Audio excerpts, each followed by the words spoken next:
Muito bem. O nosso tema nessa manhã é a ressurreição de Jesus. Todos os fundadores de alguma religião, ao longo de toda a história da humanidade, fizeram-no baseados em uma visão ou revelação que eles alegaram ter dos céus. Jesus Cristo não estabeleceu a sua igreja por meio de uma visão ou de alguma revelação de Deus. Jesus Cristo veio para revelar o Pai e a si mesmo ao mundo. Lucas 10, 22, ele diz: tudo me foi entregue por meu Pai. Ninguém sabe quem é o Filho a não ser o Pai. E também ninguém sabe quem é o Pai a não ser o Filho e aquele a quem o Filho o quiser revelar.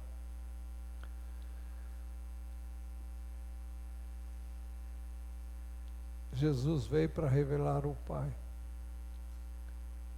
Ele veio revelar para quem quer esse tipo de entendimento e compreensão.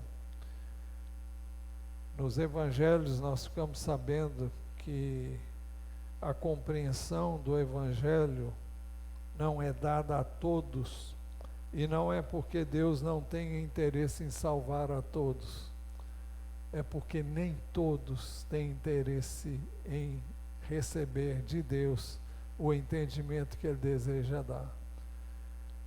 E como que Deus quer nos dar a todo aquele que tem esse desejo, este entendimento, mas somente para quem deseja, isso porque Ele sabe o valor que tem esse tipo de entendimento.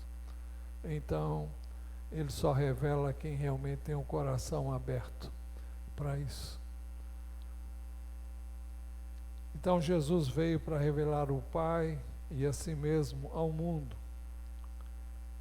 Jesus não recebeu uma revelação dos céus para os homens. Jesus deixou os céus e se fez homem para revelar Deus na forma humana, através de si mesmo. É por isso que o Evangelho de João começa dizendo: no princípio era o Verbo, ou seja, no princípio era a palavra, e aqui essa palavra significa o próprio Senhor Jesus, porque Deus sempre se manifestou através da sua palavra, e a maneira como Deus se revelou desde a criação sempre foi através da palavra, e a palavra era e é Jesus em pessoa. No princípio era o Verbo, se você quiser, no princípio era a palavra, e o Verbo ou a palavra estava com Deus, e o Verbo era Deus. Ele estava no princípio com Deus. Todas as coisas foram feitas por Ele, sem Ele nada do que foi feito se fez. A vida estava nele, e a vida era a luz dos homens. O texto não diz que ele tinha vida, mas que ele era a vida, que a vida estava nele. A vida emanava dele. E a vida era a luz dos homens. A vida era ele mesmo. No verso 14 nós lemos assim: e o Verbo, ou a palavra, ou Jesus se fez carne e habitou entre nós, cheio de graça e de verdade. E vimos a sua glória, glória como do unigênito do Pai. E ele continua: João, uma referência a João Batista, dá testemunho a respeito dele e exclama: este é aquele de quem eu dizia, ele vem depois de mim, mas é mais importante do que eu, porque já existia antes de mim. Por isso que ele já existia desde o princípio. No verso 18, diz assim: ninguém jamais viu Deus, o Deus unigênito, que está junto do Pai, porque quando ele escreveu isso, Jesus já estava com o Pai é quem o revelou. Jamais alguém fez declarações tão ousadas como as que Jesus fez.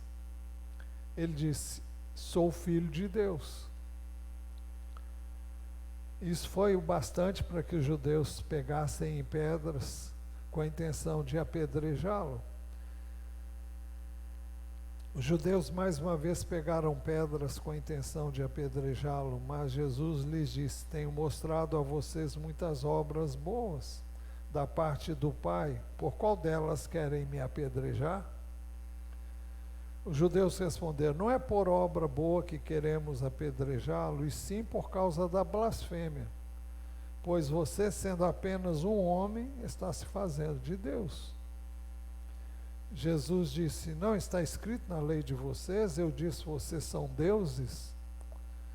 Se ele chamou deuses aqueles a quem foi dirigida a palavra de Deus, e a Escritura não pode falhar, então como vocês dizem que aquele que o Pai santificou e enviou ao mundo está blasfemando só porque declarei que sou filho de Deus? Se não faço as obras do meu Pai, não acreditem em mim, mas se faço, e vocês não creem em mim, creiam pelo menos nas obras, para que vocês possam saber e compreender que o Pai está em mim e que eu estou no Pai. Você nunca ouviu alguém dizer que era filho de Deus. Não como o mundo hoje diz: ah, eu também sou filho de Deus. Não é isso não. O Filho de Deus. Ele diz também: em verdade lhes digo, antes que Abraão existisse, eu sou. Quando ele disse isso, Abraão já tinha vivido vários milênios antes. Ele afirmou também: eu sou a luz do mundo.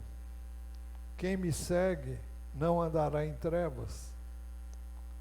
Pelo contrário, terá a luz da vida. A pessoa que... Ele disse: eu sou a luz do mundo. Quem me segue não andará em trevas. As pessoas que seguem a Jesus sabem de onde vieram, porque elas estão aqui e sabem para onde vão.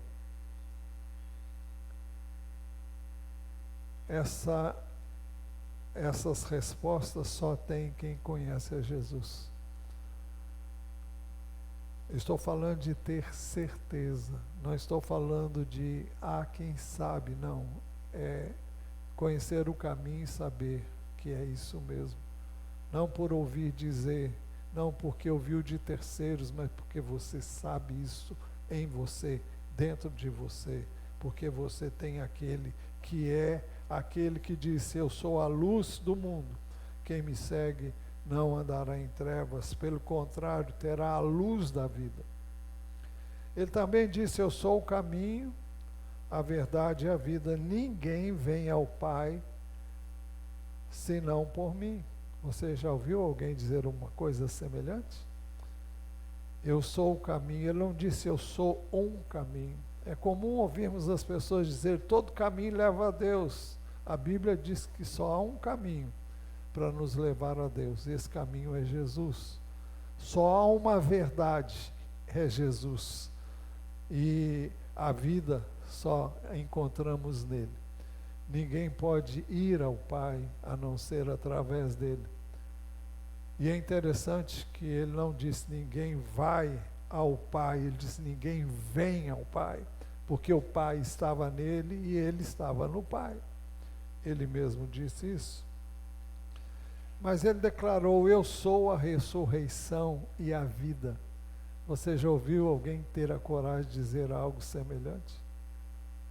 Eu sou a ressurreição e a vida. E ele disse mais: quem crê em mim, ainda que morra, viverá. O que ele está dizendo é que se alguém crer em Jesus, mesmo quando morre, continuará a viver. Nós deixamos de viver nesse corpo para viver com Ele. É isso que as Escrituras nos ensinam, é isso que Jesus está dizendo. E Ele continuou dizendo: e todo o que vive e crê em mim não morrerá eternamente. Na primeira parte ele se refere àqueles que morreram crendo nele. Ele disse: quem crê em mim, ainda que morra, viverá. Ele estava falando da ressurreição, estava falando, sim, da ressurreição. E aqui, nessa outra parte, ele diz: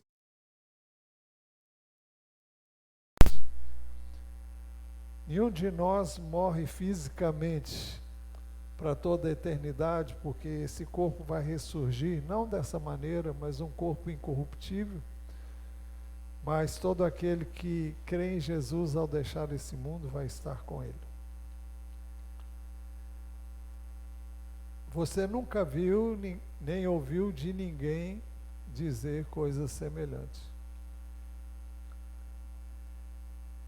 Com uma antecedência mínima de 600 anos, talvez até um pouco mais do que isso, as Escrituras previram a morte de Jesus com uma riqueza de detalhes tão grande, como se fossem o próprio Evangelho, como se fosse o próprio Evangelho.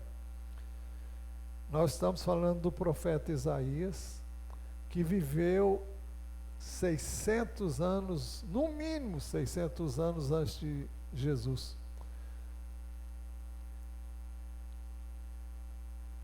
Ele descreve assim: Jesus era desprezado e o mais rejeitado entre os homens, homem de dores e que sabe o que é padecer, e como um de quem os homens escondem o rosto, era desprezado e dele não fizemos caso. Por que as pessoas não fizeram caso? Porque ele veio na forma humana, porque ele veio como homem. Ele se fez carne e habitou entre nós. Qualquer pessoa que o olhasse, o via como um homem. Mas aqueles que viveram no seu tempo e creram, podiam testemunhar que nunca ninguém falou como ele.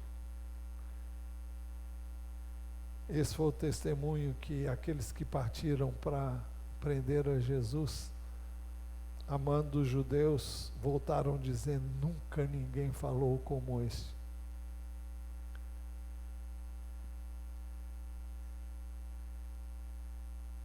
Certamente ele tomou sobre si as nossas enfermidades e as nossas dores levou sobre si. E nós o consideramos como aflito, ferido de Deus e oprimido. Esse texto fala do sofrimento de Jesus na cruz do Calvário, quando ele levou sobre ele os nossos pecados, quando ele levou sobre ele as nossas transgressões. Certamente ele tomou sobre si as nossas enfermidades, as nossas dores. E aqui pode-se interpretar também como dores físicas, o poder que ele tem de curar. Isso é verdade, isso está também no Evangelho, mas fala das nossas enfermidades de espírito, os nossos pecados, as nossas mazelas. Ele sofreu no corpo todas as consequências da nossa iniquidade. E nós o consideramos como aflito, ferido de Deus e oprimido. Quando as pessoas viam o sofrimento de Jesus, diziam que é muito comum dizer: está sofrendo porque deve ter cometido algum pecado. Sim, não dele, mas porque ele recebeu sobre ele os nossos pecados. Por isso que o verso 5 diz: mas ele foi traspassado por nossas transgressões e esmagado por causa das nossas iniquidades. O castigo que nos traz a paz estava sobre ele, e pelas suas feridas fomos sarados. Pelas suas feridas nós fomos curados, nós fomos restaurados, Jesus morreu, deu a sua vida para que nós fôssemos curados espiritualmente, pudéssemos ser pessoas espiritualmente salvas e transformadas. Ele diz qual era o nosso estado. Todos nós andávamos desgarrados como ovelhas, cada um se desviava pelo seu próprio caminho, mas o Senhor fez cair sobre ele a iniquidade de todos nós. O texto diz que nós estávamos desgarrados como ovelhas, cada um fazia o que queria, mas o Senhor fez cair sobre ele a iniquidade de todos nós. O pecado de toda a humanidade veio sobre ele. É interessante dizer e necessário dizer que, embora ele tenha recebido sobre ele o pecado de todos, só podem ser beneficiados pelo que ele fez, aqueles que nele creem. Isso é muito claro nas Escrituras. O texto continua dizendo: ele foi oprimido e humilhado, mas não abriu a boca. Como cordeiro foi levado ao matadouro, e como ovelha muda diante dos seus tosqueadores, ele não abriu a boca. Ele não podia se defender, porque ele estava recebendo a minha e a sua iniquidade. Então ele recebeu a condenação que era justa, não por causa dos seus pecados, mas por causa do meu pecado. É por isso que a nossa justiça está em Jesus e não em nós, porque essa não existe em nós. Nós temos uma justiça que é a que vem pela fé no que ele fez por nós. Pela opressão e pelo juízo foi levado, e de sua linhagem quem se preocupou com ela? Porque foi cortado da terra dos viventes, foi ferido por causa da transgressão do meu povo. Foi por isso que ele morreu, por causa da minha, da sua transgressão. As Escrituras descreveram o sepultamento de Jesus com pormenores. Eu estou falando de, no mínimo, 6 séculos antes. Designaram-lhe a sepultura com os ímpios, mas com o rico esteve na sua morte. Uma referência a José de Arimateia, que era um homem rico, e ele foi crucificado entre 2 ímpios, um dos quais se arrependeu e veio a estar com ele, ele prometeu. As Escrituras previram a ressurreição de Jesus, dizendo em Isaías ainda 53, 11: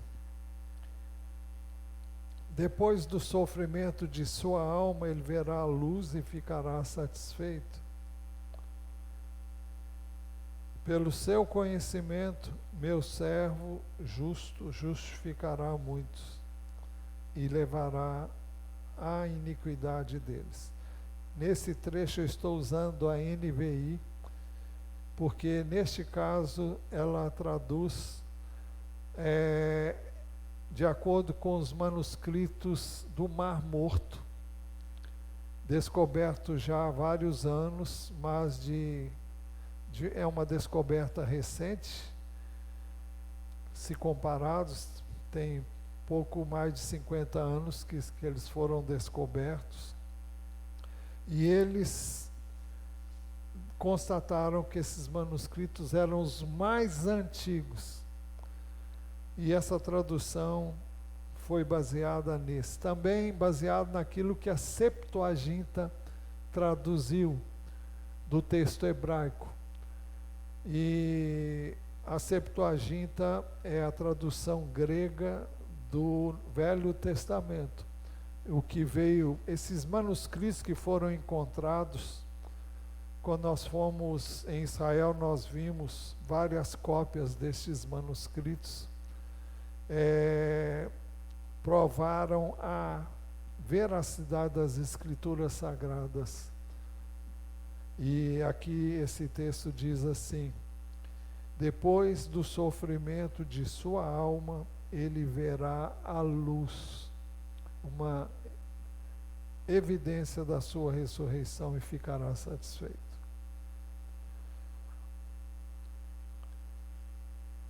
De acordo, as Escrituras previram a ressurreição de Jesus no Salmo 16, versos 10 e 11, onde Davi disse assim, profetizando: pois não deixarás a minha alma na morte, nem permitirás que o teu santo veja corrupção.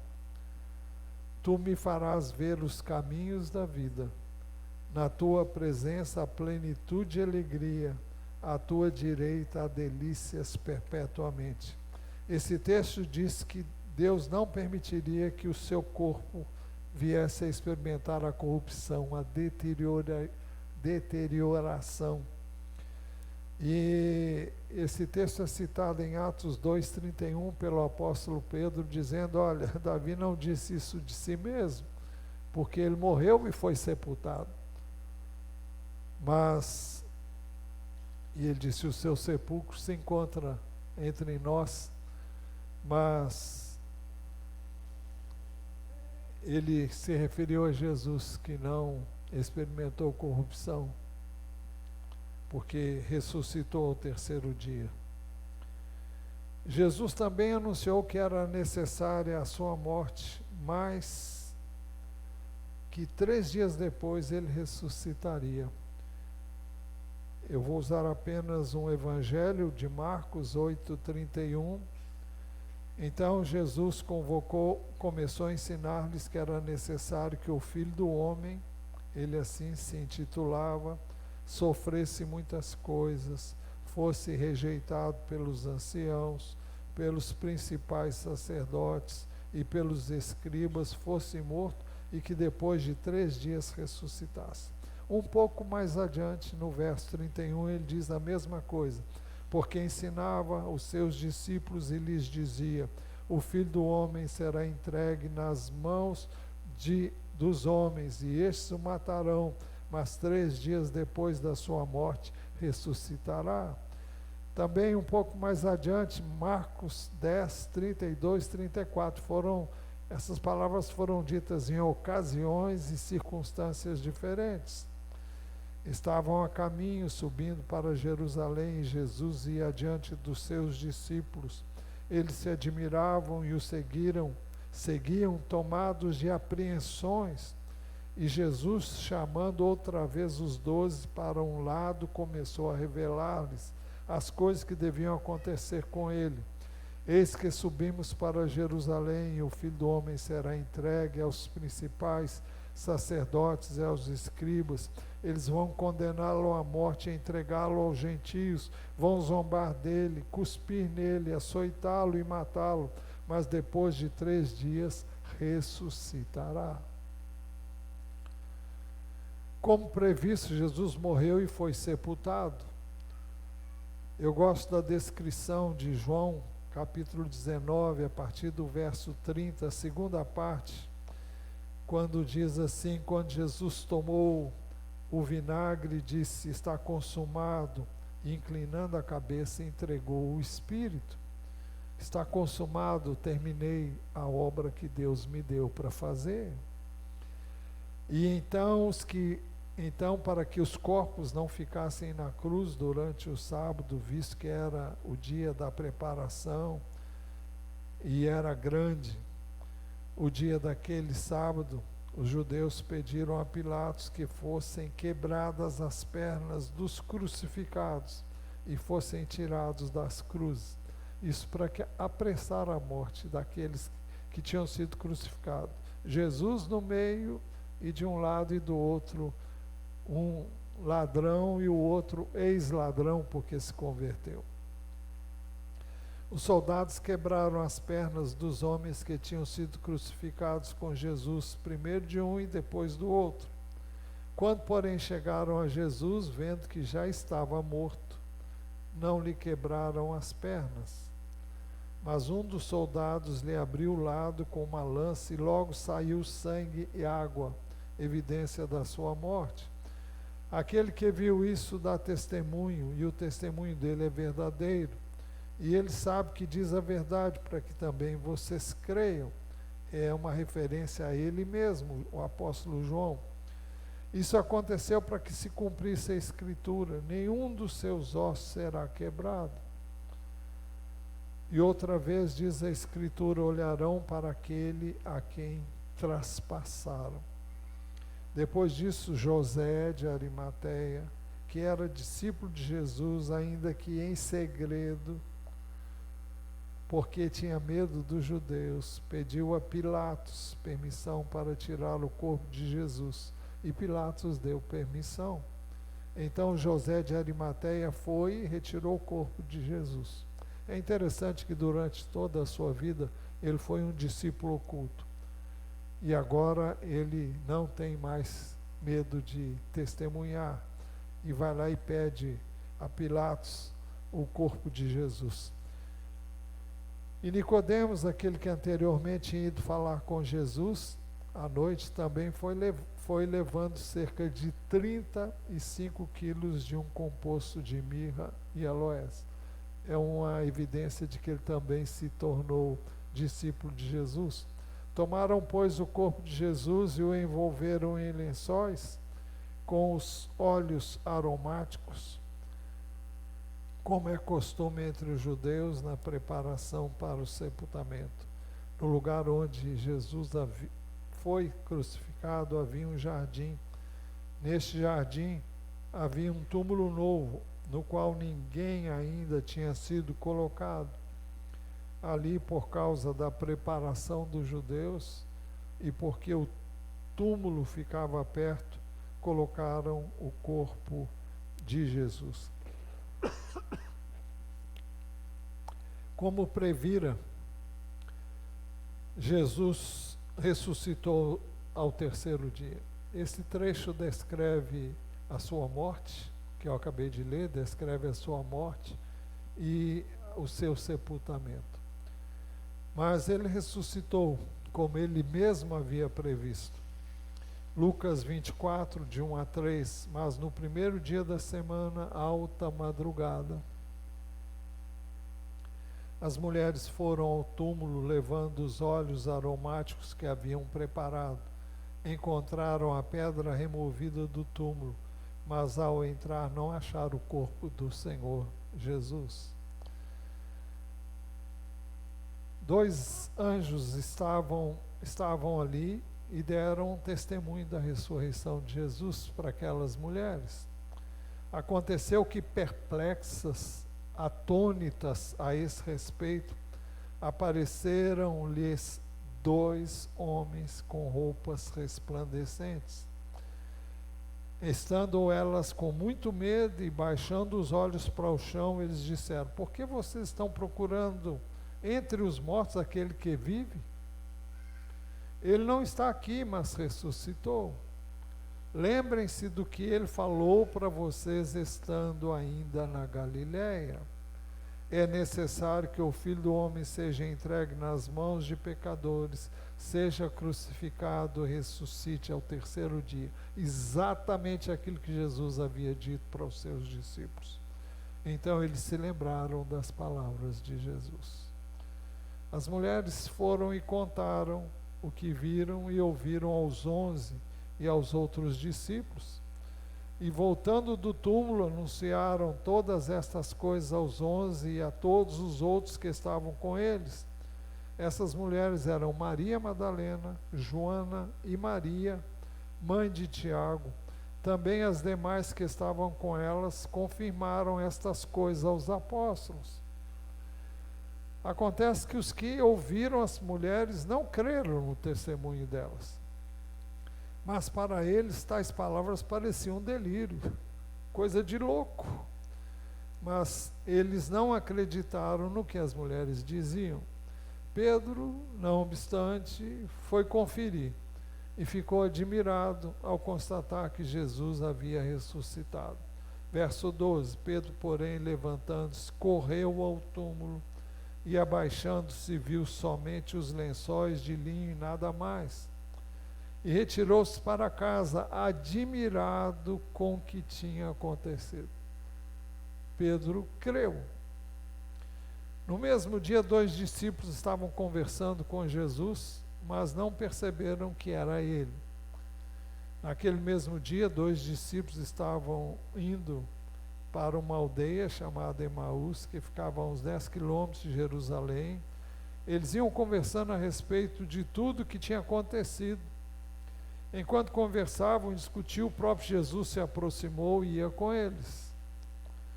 Porém, os olhos deles estavam como que impedidos de o reconhecer. Por quê? Porque estavam só pensando que ele tinha morrido e pronto.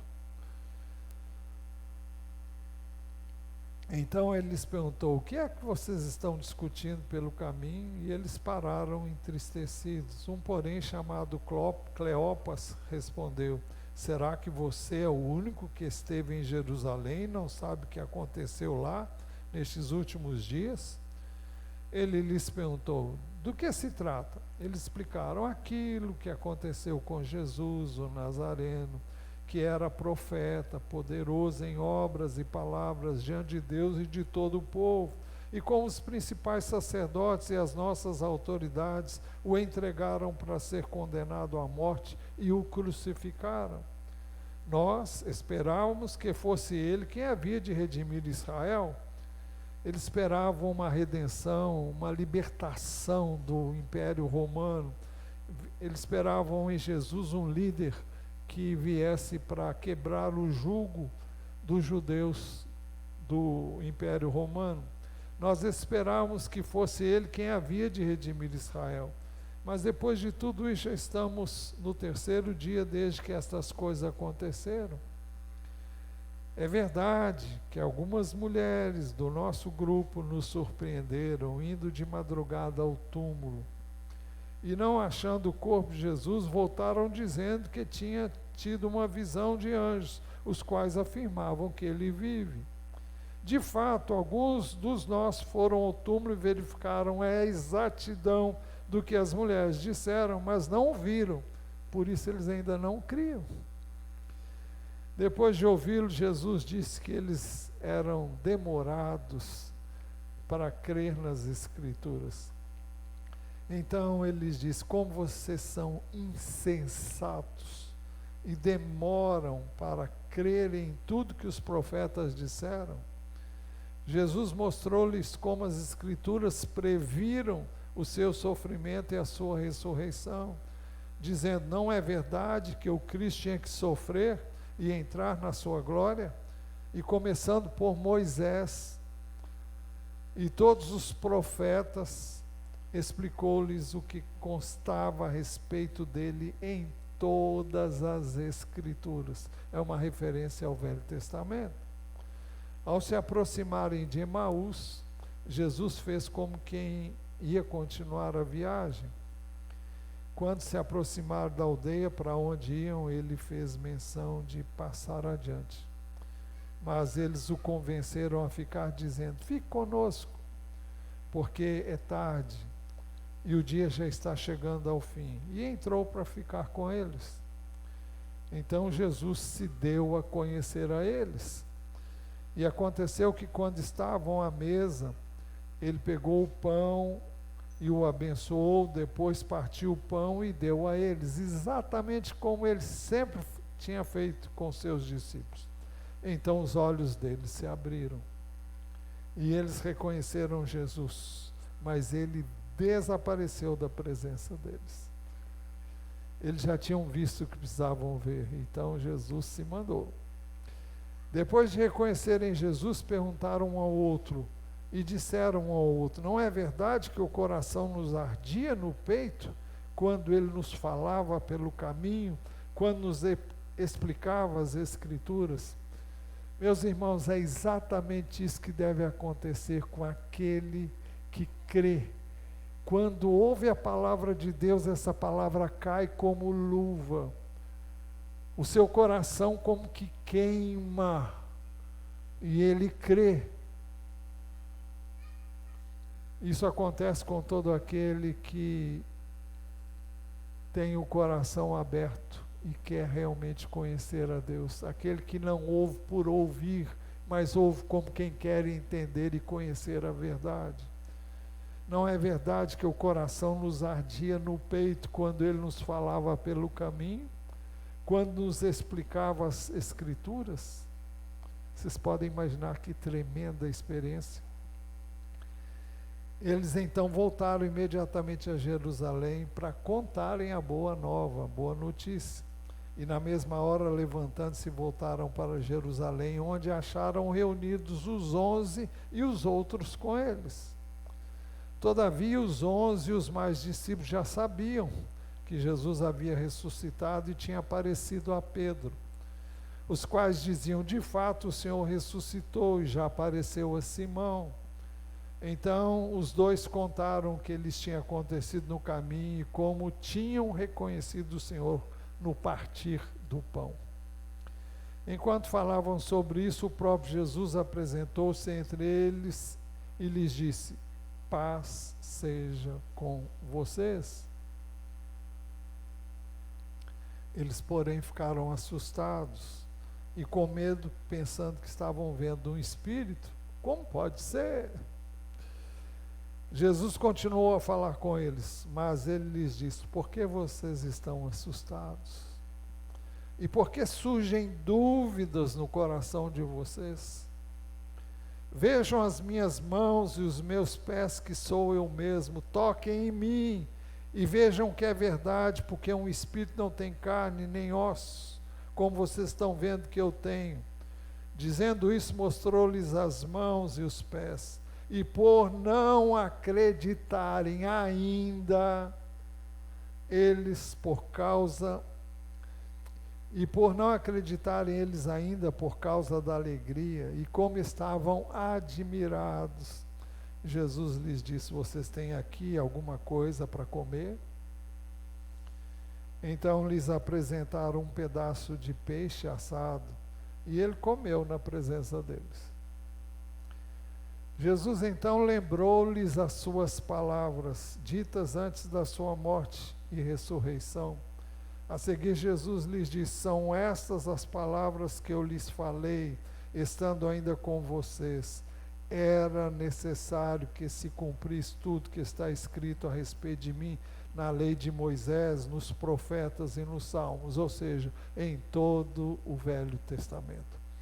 Então lhes abriu o entendimento para compreenderem as Escrituras, e disse-lhes: assim está escrito que o Cristo tinha de sofrer, ressuscitar dentre os mortos no terceiro dia, e que em seu nome se pregasse arrependimento para a remissão de pecados a todas as nações, começando de Jerusalém. Dito isso, Jesus lhes deu uma missão. Eles deviam ser testemunhas da sua ressurreição. Vocês são testemunhas dessas coisas, não só da sua ressurreição, mas de tudo que tinham vivido com ele. E Jesus então reiterou-lhes a promessa do revestimento do poder do Espírito para eles serem suas testemunhas. Eis que envio sobre vocês a promessa de meu Pai. Permaneçam, pois, na cidade até que vocês sejam revestidos do poder que vem do alto. Era o poder do Espírito para eles poderem testemunhar. Isso aconteceria no dia de Pentecostes. Ainda sobre a ressurreição de Jesus, Lucas deixou o seguinte registro no livro de Atos dos Apóstolos. Um único verso que eu quero destacar. Atos 1:3. Depois de ter padecido, Jesus se apresentou vivo a seus apóstolos, com muitas provas incontestáveis, aparecendo-lhes durante 40 dias e falando das coisas relacionadas ao reino de Deus. O apóstolo Paulo também testemunhou dizendo, 1 Coríntios 15, a partir do verso 1, irmãos, venho lembrar-lhes o evangelho que anunciei a vocês, o qual vocês receberam e no qual continuam firmes. Por meio dele vocês são também são salvos, se retiverem a palavra, sim, tal como a preguei a vocês, a menos que tenham crido em vão. Antes de tudo, entreguei a vocês o que também recebi, que Cristo morreu pelos nossos pecados, segundo as Escrituras, e que foi sepultado e ressuscitou ao terceiro dia, segundo as Escrituras, uma referência sempre ao Velho Testamento, e apareceu a Cefas e depois aos 12. Depois foi visto por mais de 500 irmãos de uma só vez, dos quais a maioria ainda vive, porém alguns já dormem. Depois foi visto por Tiago, aqui Tiago é o irmão de Jesus, e mais tarde por todos os apóstolos. Por último, depois de todos, foi visto também por mim, como por um nascido fora de tempo. Ele afirmou ainda com relação à ressurreição de Cristo, como sendo a garantia da nossa ressurreição. Versículo 20. Mas de fato Cristo ressuscitou dentre os mortos, sendo ele as primícias dos que dormem, o primeiro a ressuscitar dentre os mortos. Visto que a morte veio por um homem, também por um homem veio a ressurreição dos mortos. Porque assim como em Adão todos morrem, assim também todos serão vivificados em Cristo. Cada um, porém, na sua ordem. Cristo as primícias, Cristo o primeiro. Aquele que morreu, ressuscitou para não morrer mais. Depois os que são de Cristo na sua vinda. E então virá o fim. Concluindo, por tudo isso nós podemos afirmar, como o apóstolo Paulo, de fato Cristo ressuscitou dentre os mortos, sendo ele a primícia dos que dormem. Essa é a nossa expectativa, essa é a nossa esperança. Quando eu falo expectativa, talvez não devia nem ter usado essa palavra. Perdão. A Bíblia fala de esperança, mas a Bíblia não usa a palavra esperança para algo que quem sabe vai acontecer. Esperança é uma esperança viva, é certeza, é convicção. E essa é a convicção que nós temos, essa é a convicção que você deve ter, se você tem entregue sua vida a Jesus, para ser o seu Salvador, o seu Redentor. Olha, tem muito tempo que eu não faço isso, nesses tempos de pandemia, mas eu queria que todos curvassem a cabeça. Se houver entre nós alguém que ainda não confessou sua fé em Jesus, eu vou pedir que você faça um sinal para mim, levantando a sua mão, com isso você está dizendo: eu creio que Ele morreu pelos meus pecados, foi sepultado e ressuscitou ao terceiro dia. Eu quero que Ele seja o meu Senhor e o meu Salvador. Se você crê dessa maneira e quer isso e ainda não fez isso, faça um sinal para mim. Levante a sua mão onde você estiver. Há alguma pessoa aqui? Amém. Onde vocês estiverem me ouvindo, se houver, confesse Jesus Cristo como seu Salvador e Senhor, e você vai experimentar uma vida nova. Basta que você fale com Ele e diga: Senhor, eu creio que Tu és o meu Salvador, que morreste por mim, derramaste o Teu sangue por mim, foste sepultado e ressuscitaste ao terceiro dia. Eu creio e eu quero que Tu sejas o meu Senhor e o meu Salvador. Se você fizer isso, você será salvo. Sua vida nunca mais será o mesmo. Busque uma igreja próxima de sua casa, onde Cristo é pregado, a Bíblia é ensinada, e fique firme em Jesus. Busque alguém que possa ajudar você, o pastor dessa igreja, e diga a ele da sua decisão. Senhor, nós te damos graças por Jesus e pela sua ressurreição. Somos gratos porque nele vivemos e nele nos movemos, nele esperamos. Te damos graças porque essa certeza é plena em nossos corações. Não é da boca para fora, mas é verdade dentro de nós. Pedimos que o Senhor nos mantenha alertas e cientes disso, para hoje e por toda a eternidade. Pedimos que ao sair daqui saiamos em paz, seguros, cercados pelos teus anjos livres do mal, e que pela mesma graça nos tragas aqui de novo, para juntos celebrarmos o teu nome. Nós oramos em nome de Jesus.